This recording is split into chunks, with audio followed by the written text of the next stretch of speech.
Matur. Ha nek sareng sampean genah antele nanggung. Bareng sing dadi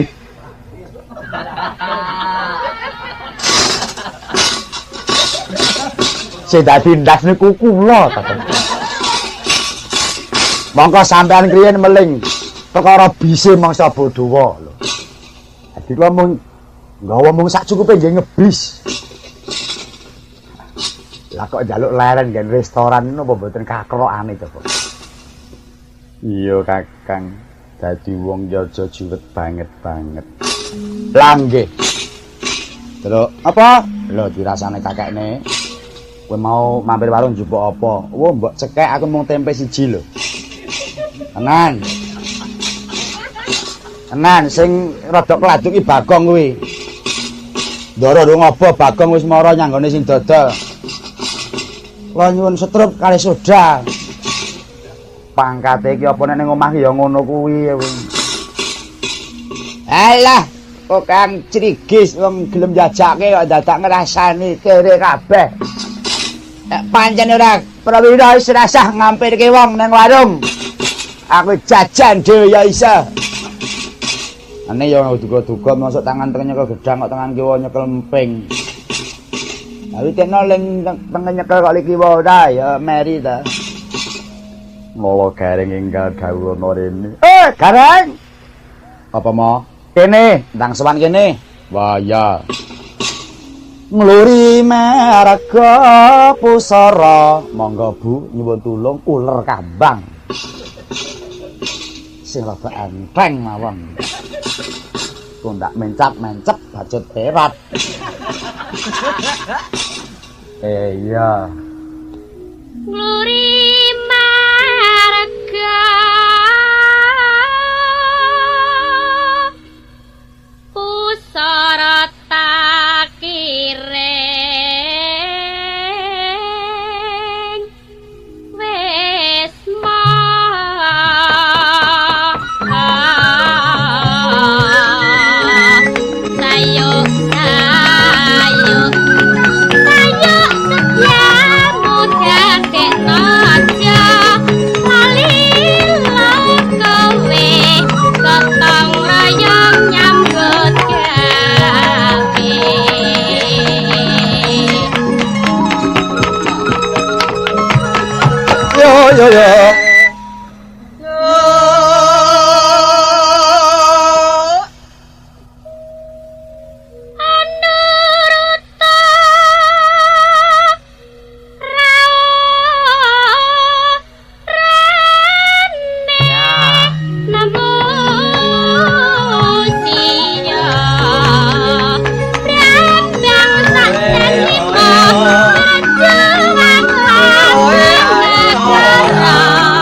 Timbali ndaramu, Gareng.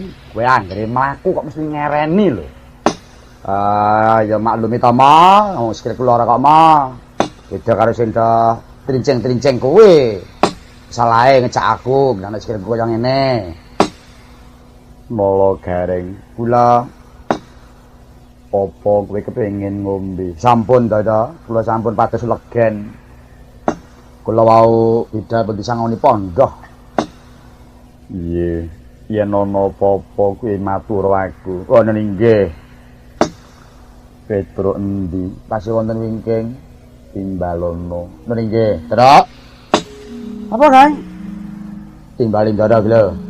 Sik, tak malik sarung sik, mau bar kepleset saka kono kok. Malik sarung sik. Aja nganti nguci wani. Wah, iya, dibalik engko aja nganti nguci wani. Oh, kene, Nger, rene ya. Ngene iki ngrungokke mijil cengkok ketoprak ngono mesti penak tenan. Iya, ndar kuwi kaya ngono kuwi mung ganyangan. Ora nganggo mikir tak kandhani. Bisane nglambe tak. Iya. Lambene sapa? Ayo lambemu kuwi no. Iya. Yo, mijil cengkok ketoprak. Ceng anu cakepane nggon apa, Kang? Apa kendil-kendil? Oh, mijil-mijil kendil-kendil.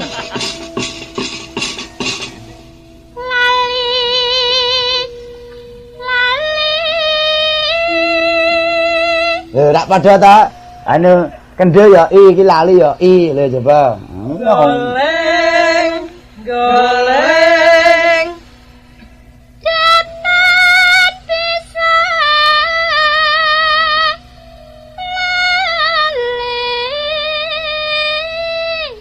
Sentimet. Irama sing rangkep giyak, senggane sing sayuk. Saulur kambang mau iramane. Aduh. Wah, iki mesake iki. Lha nyiter mau dikuweki tok. Menengo iki pancen arep ngetes karo sing gambang karo sing nyiter kok. Karo sing menerus gender penak nek ning menerus gender iki wis karo perengat-perengute wis cukup.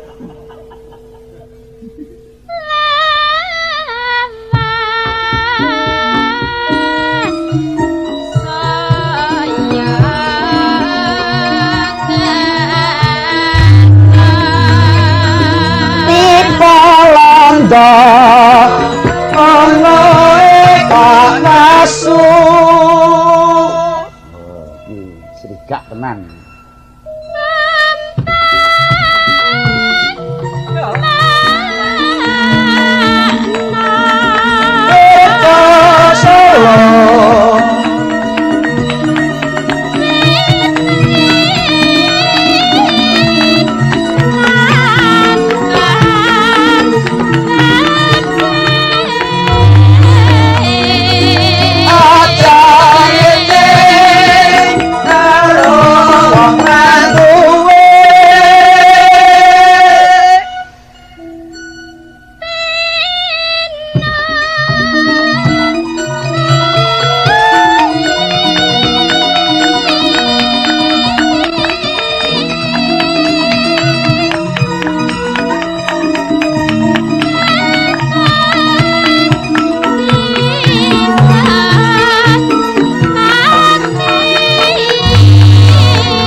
Sing ulur kambang asmane Mbak Sri Suparmi alias Migut. Ki mau sing mijil asmane Mbak Windarti alias Harsini. Cengkoke sing kari. Lho, wis ora tak kenes saiki. Lah pas cengkok kuwi didumuk gegere kok. Ora jarak. Dumuk bangkeane terus kaget. Dadi cengkok. Oh, nek ngono wis ngerti kelemahane ae. Supaya cengkok apike kudu diduduli. Iya. Margane ora didudul cengkoke ora pati apik. Nyatane yang nggon metit barang ya tekan iki amarga sangka hasil dudulan. Wah, iya. Wah, meri aku arep melu didul. Wah, ning wong wis dicedhaki Mas Waloyo. Wong kuwi ora duwe kok. Sing digacokke apa? Telung bengi rampung. Coba aku arep ngetes karo tukange pembalung kok. Apa, Gong? Coba karo latihan. Ya apa? Anu lagu saka Jakarta kae kan. lagune apa? Jali-jali. Yo, salah siji. Jali-jali. Yo.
Sampai sedikit tidak peduli sayang, asalkan Tuhan senang di hati.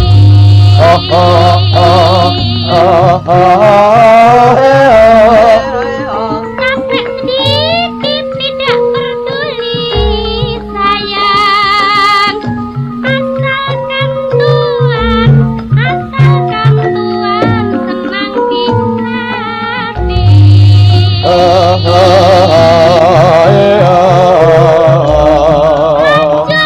Laju perahu lajulah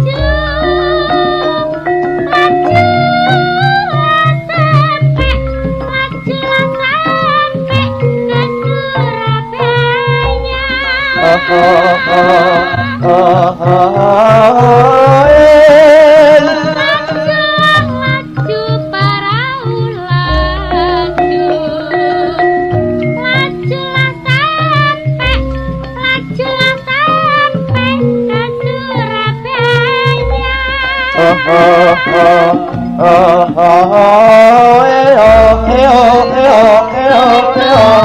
Pakaian dan baju sayang,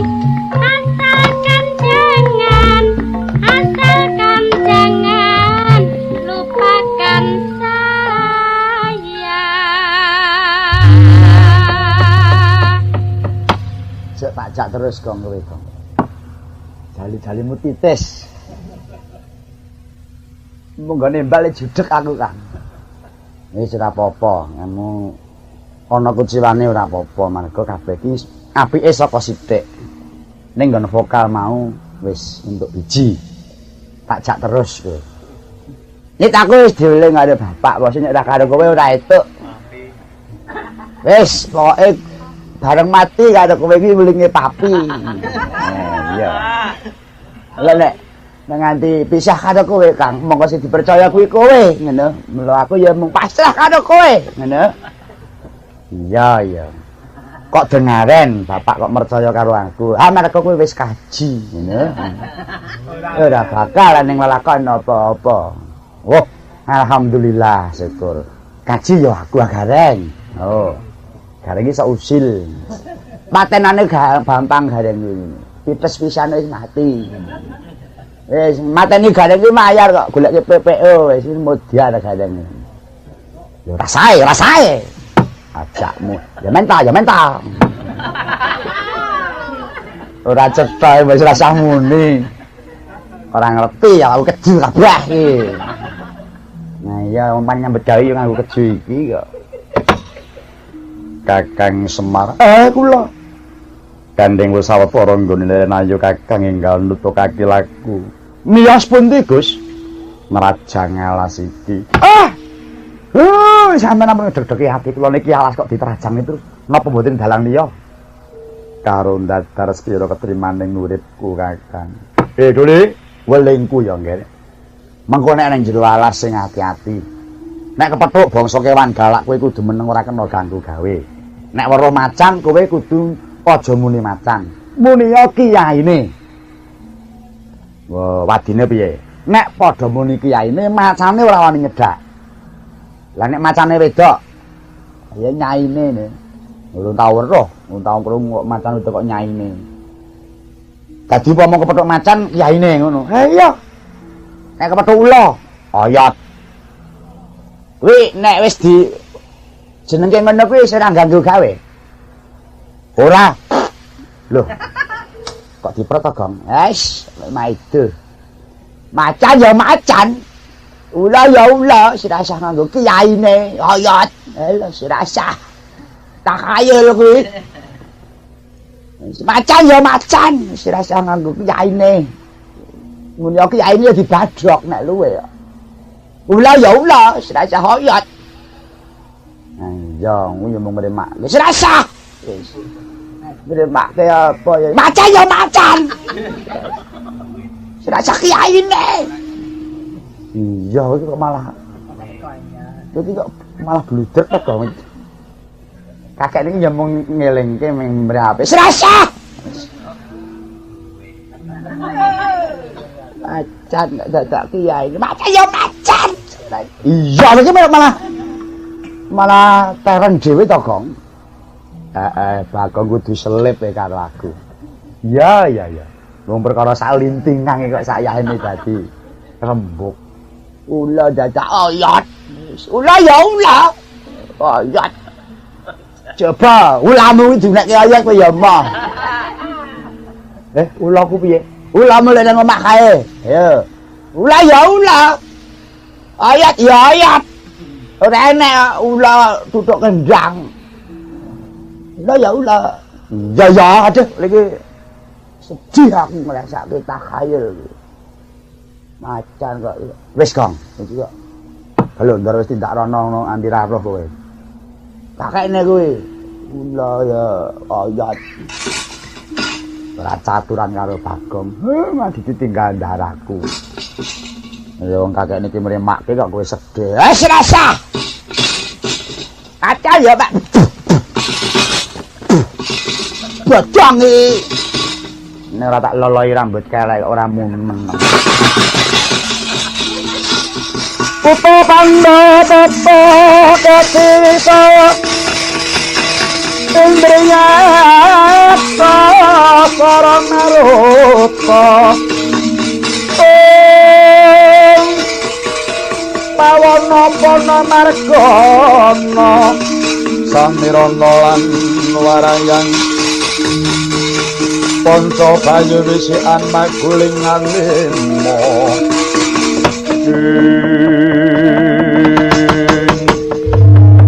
anala sak wana wasa grigitingan cala tapasing wau dadi wana gung kasrang tan metang pringgo bayal ning margi moko maksih kathah seneng kang masih galak kayata singa ora andhaka sak panunggalane ananging bawaning satira pareng swara sing madu wijeling atapa bedhaing andana warih ing mangke datang samar marang kananing wabasan munggah gunung mudhun jurang ayam wana Ojak ana tengah marga catur. Kepranggo raksasa ingkang wingking saking kayuangan dandang manguri.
kelap katon kincanging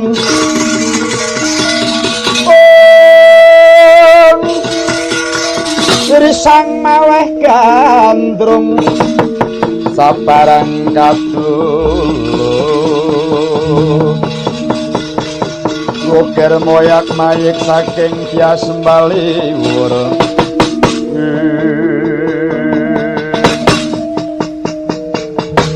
Bojleng iblis laknat padha jek-jekan wong titiwang kaleludra manik raja dewa kuwe adi nuwun kula kiraka apa iki sing gawe gegere ngalas Nggih kiraka mugi kaparing ndang kiraka Raja Satriya ngaku jenengmu sapa omah mung endi maku mumpung durung mati tanpa aran ngaku Ya Raja Satriya kowe ngaku Aja meneng-meneng kowe pitateng ayo ngaku Ayo ngaku kowe tak tekoni jenengmu sapa Apa mung endi jenengmu sapa tekoni kok bener bae. Budi satekoni mawon Kang, pundi pangane ora Kang. Tekoni kok bener bae. Aduh paksa lagi kaya bagus-bagus dhewe. Weh, suarane menggema. Ayo jenengmu sapa kowe ya? Mak mumpung durung mati tanpa aran kowe ngaku. Lho we buta iki pancen nampuh tenan kok. Suarane kok memandang. Kowe ngaku sapa kene kowe ngaku. Ayo ngaku aja kowe mung bisu. Lah kepadat at. Kali bener bae. Kowe aja liwat kene. Kene anak rine. Kowe kok gak kecantol. Wek. Oh. Bae Bagong. Bar kecantol kok wek. Aku kan muni piye? Rusuh. Nek kecantol ya mesine ya sing mburi dhewe. Kecantol. Can. Wo dilangkai. Jagelane lek keparat kowe ngenyek aku, ha. Wes konangan ngono kaya. Lha aku udah kejar. Ya tak kei jeruk. Jer. Oh, wes. Menang gong. Buto.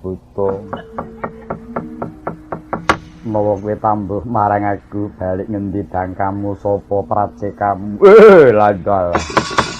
Ditakoni durung bloko njunjung dongko tambuh marang aku Titya Kala. Bajak laut aku. Jenenge bajak laut. Titya Kala bajak laut. Ya. Sing ana mburi. Aku Titya Kala padas semiring. Titya Kala padas miring. Ya. Sing ana mburi. Ya takon mbek aku. Titya Kala pedhot segara. Wah, jeneng kok mulek ning laut. Kadyan kowe sapa? Pamatyan ning Pandhawa Satriya Madukara kekasihku Raden Permadi. Yastya Margana. Hastya Margana. Sing dhuwur kuwi sapa? Petruk aku. Sing mburi dhewe iki jenenge sapa? Ora caturan kaya kowe. Kecurut waduh ada kowe iki ora ngundake apa-apa. Siji waduh Galiuk, loro waduh Cantrik wis padha ae. Weh kok siriang. Mundak apane malah ngentek-entekke mbako. Wih, lah ditekoni kok ora gelem ngaku. Ora sah. Ora urung nek ngaku untuk parane yang omahku. Apa wis weruh? Tekan-tekan no. Omahe Bagong ki ngendi mesti ngono? Jenenge Bagong. Lho kok ngerti ya? Oleh mumune keseran ngono kok ya. Alah iya. Mula aja seru-seru ndak ngerti wong liya. Aku nek ora seru ora seneng kok. Pol kene lho nyiwara kuwi. Oh, engko malah beli entek. Nerajan alasar mlaku menyang endi? Aja temambuh lakuku mara seminggara tak gawe liwat. Ora kena bacut kudu bali. Awing bacut ora wis murudha paripeksa. La ilaha. Apa kelakon tak mongso kowe? Yalah pangan mawon, Kang. Pangan mawon. Kae sajake lagi karem-kareme mangan ya. Wis potongan kan ngono kae mesti ora tau kok. Ora betah wareg mesti betah luwe kae. Lho kewalik. Ra, kewalik piye? Wong iki sing betah luwe. Lah iya ora mangan terus malahan kuwi. Betah wareg. Oh, wis kita omongke dhewe kuwi. Pun, iki kula tak mangan le burine kok, Kang. Ora sudi. Ajakmu Pak Kuencanmu nek dapure ngono arep mangan aku. Sik kapike ngaku no. Lah kepadat. Ora gelem semingkir kathah cara mangsa kowe, Gus.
Rata sang Gatot Kaca Kinon Mapakarka Suta Pekapira Kresna Parta manahar muji sakti mira sangin ucaran kawan-wan semunggara cipta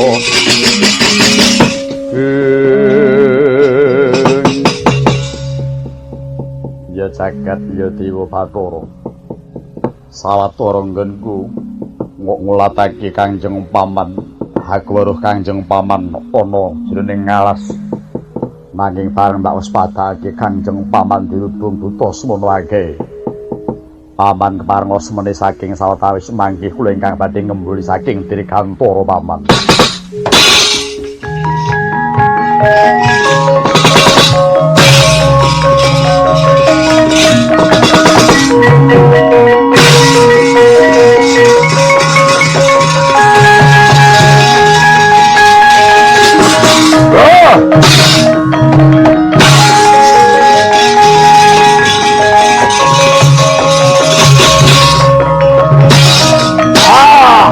Anti mungso.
Sambar gelap ndasmu buta.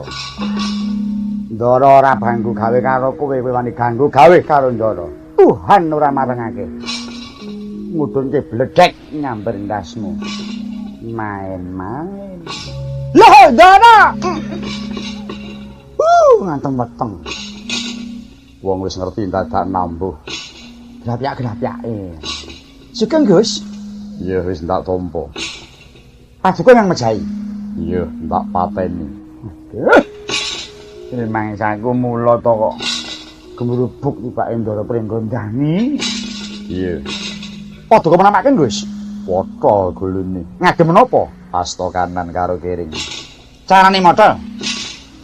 Mancat pundak. Ngwel rambut. Gulu diuntir. Padha.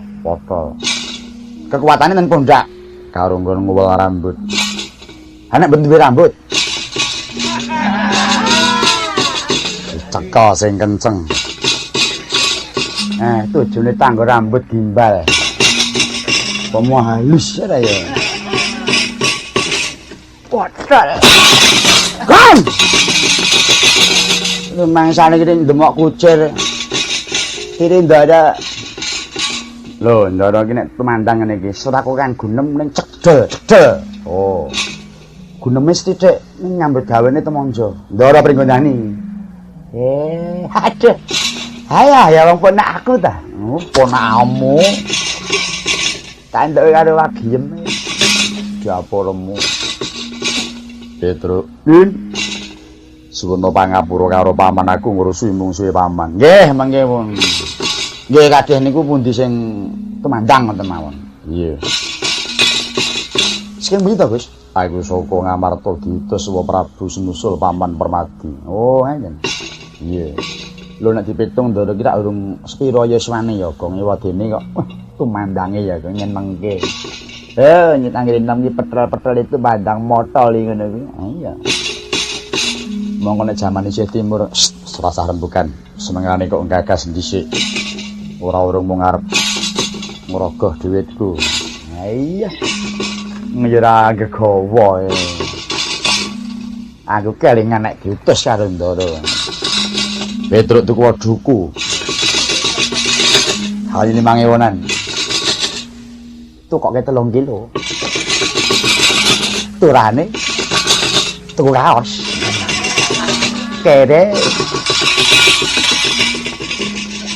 Petruk mau ngomong apa? Kongkon tuku duku. Oh, bedane kongkonan aku. Nolak garing. Tukono rokok. Jujule paeng. Terus aku royal. Oh, alah kere.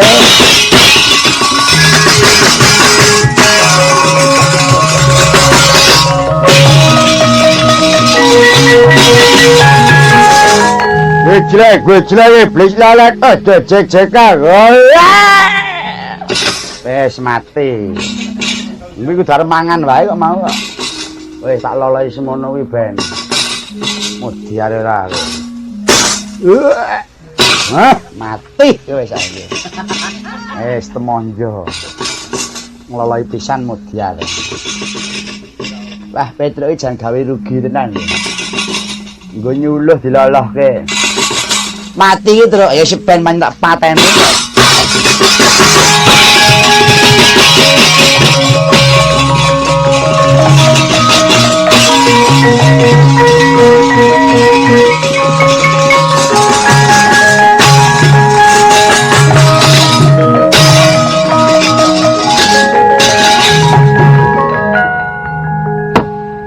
Anakku lanang nggih Gatut Kaca banget penrimane Keng Paman dene sira kulup wis bisa rewang kelawan Keng Paman. Kula nyuwun pangapunten Paman. Mbok menawi kula damel kujiwanipun Paman. Ya ora dadi baya pungopo Kaki Prabu. Ana wigati apa? Kula terang kautus kaliyan Kanjeng Prabu. Paduka Paman enggal katuran kundur dhumateng Praja Ngamarta. Iya nggih Kaki Prabu rasuwi Keng Paman tumuli bakal kundur marang Praja sabab wis kasembatan apa kang dadi pengajaping Keng Paman. Keng Paman wis sowan ana ngarasaning Kanjeng Hyang. Aduh Paman ngaturaken sanget agenging penuwun. Dening mangki Paman sampun sembada. Mestuti dhateng dawuhipun Wa Prabu. Para ayu Kaki daya-daya enggal tumuli kundur. Elayana mati mati burhane trilosan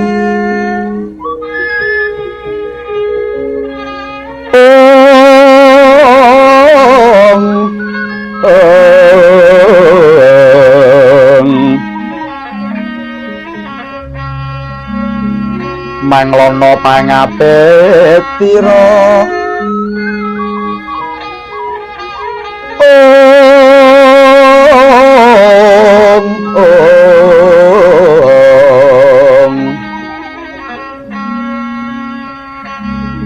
gending marioneng papane si Cokolaya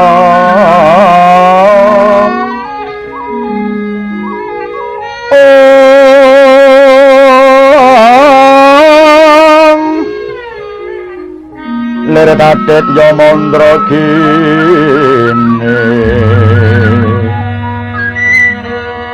ya nontongo Joko Lamar Mbok Sri Gading melati sorot kumuning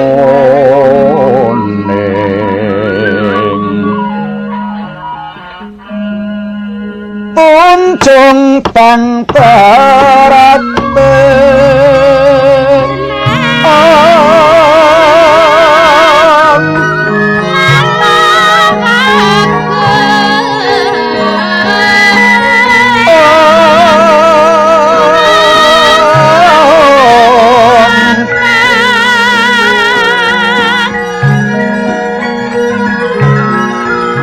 Kadar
kentonging paluapindo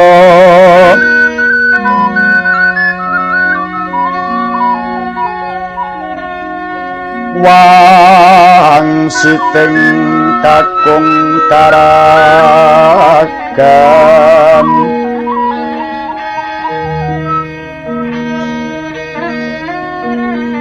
hanjrah sabdaning sata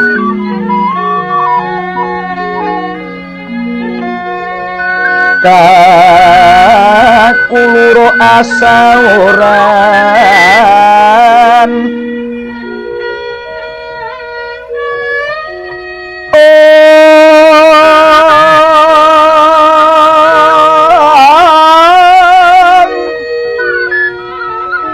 samono paneh rahina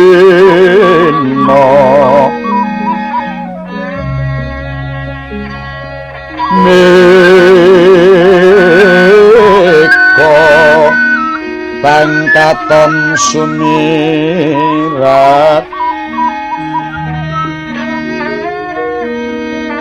wetan soroting haruna lir netraning sarirapo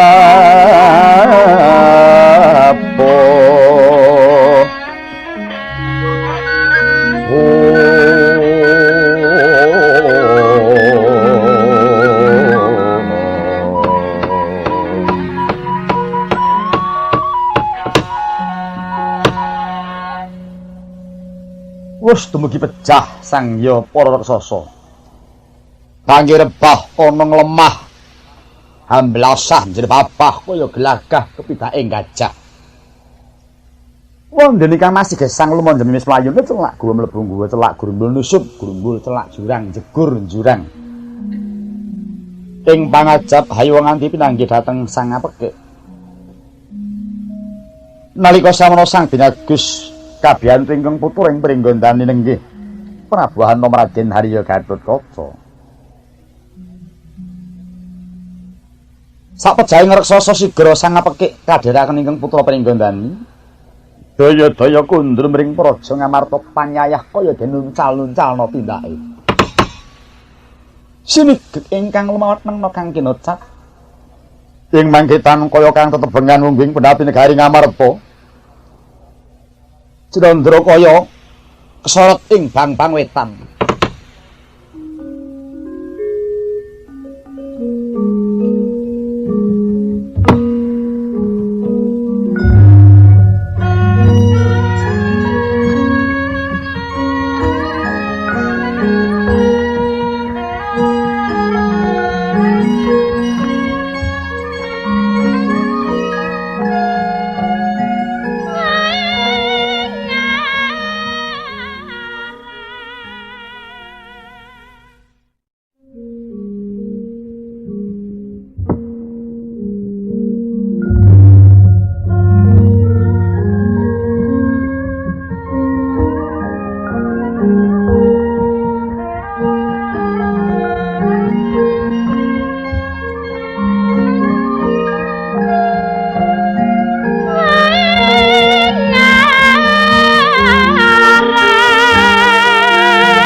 Pinangka sambeting cariyos nenggih menika tawarnani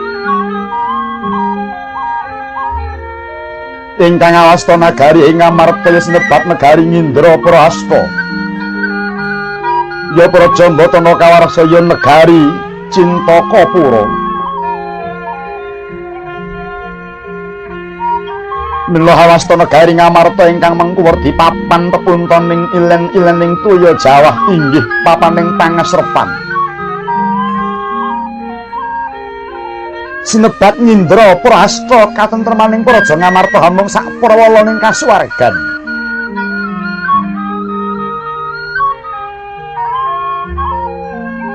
Sinebat Mbatana kawarsa kadhatoning Sekar Budak Cintakapura pendapining praja ingkang sarwa sesotya.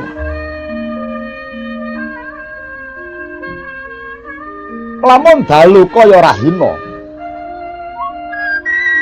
katitik saras salan batur pansedaya adek wilis-wilis kita gapet awungulir kuwung-kuwung ngawengi wanguning kembang-kembang ingkang setangan sami pinetha saponto-ponto pantane sarwasari pepethetane pinatut anut pinangapit-apit pinintos papan-papan papane karo tiris nusun sepasang-pasang pasange gapura pucak jemurut sacengker gedene. Saking mandrawane kuwung-kuwung nawung wilis-wilis janemu sudama renyep-renyep katingal asrimat dan negari Ngamarta.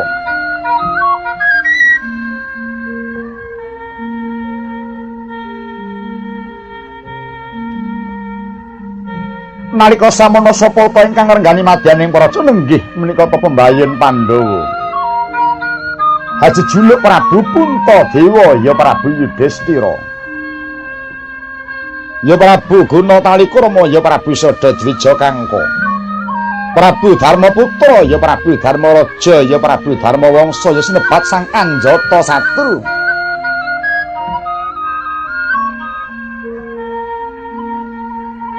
Mila dijuluk Prabu Puntadewa sanata dadi rasaning para dewa. Yudhistira Sang Prabu dadi titising jen Yudhistira. Gunatalikurma Sang Prabu pinter naleni basa. Sadadwija Kangka sang nata lair ing mangsa 12. Darmaputra kapundhut putra Bathara Darma, Darmawangsa nalendra ingkang tuwing wajib. Dharmaraja jumenenging Sang Prabu seneng kuyung para kadang catur sumarambah para kawula sapraja. Nakala wau lenggah kanthi ngadhep ingkang ibu Kanjeng Ratu Jimat ya Sang Kunti Palibrata ya Dewi Kunti Naliwarata ya Dewi Prita tan kantun kengrai kembar kemanian Raden Sakula lan Raden Sadewa tan pantara dangu kating aswanipun Raden Permadi ingkang dumraja tanpa harapan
Karta Kresna alon ngandika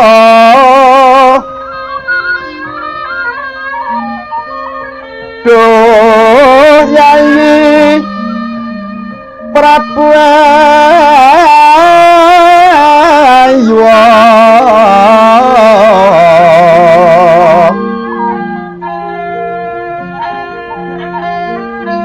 sungkaweng bias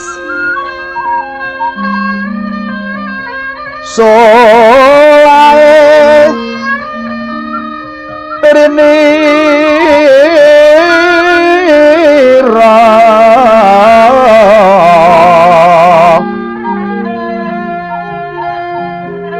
ki harya Warakotara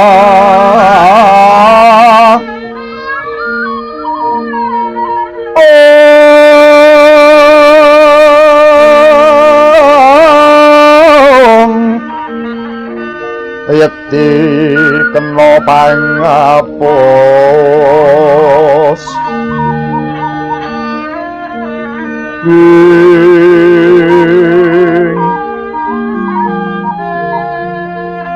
tingkah Kurawa Citra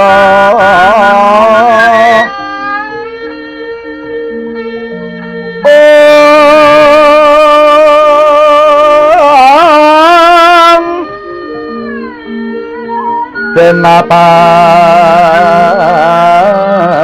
sarah mring Bathara luhur